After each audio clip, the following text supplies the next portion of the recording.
Pasando en Estados Unidos, pues observamos que sin que sea tampoco una cosa extraordinaria, sí el crecimiento pues, se ve de nuevo trimestre tras trimestre,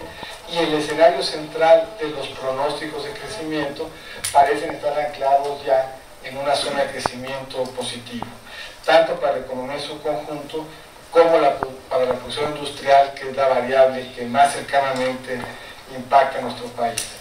En términos de buenas noticias también se percibe ya un mejor comportamiento del mercado laboral, que si bien dista mucho de alcanzar las condiciones que tenía previa a la crisis de 2008,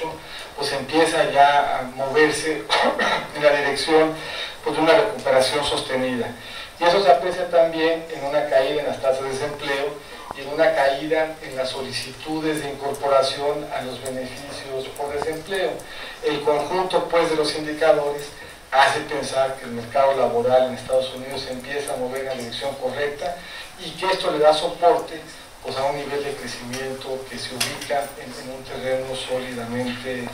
positivo, y eso también le da al entorno mexicano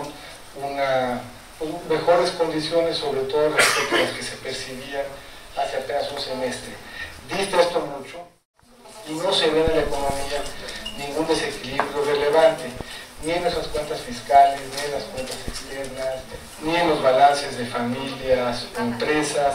ni en el balance de los bancos, que pongan en riesgo pues, el crecimiento que hemos venido observando hasta la fecha y que esperamos hacia adelante. Es de notar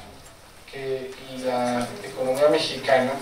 ha tenido, en general en esta década, sobre todo en los últimos años, un mejor desempeño que la economía americana.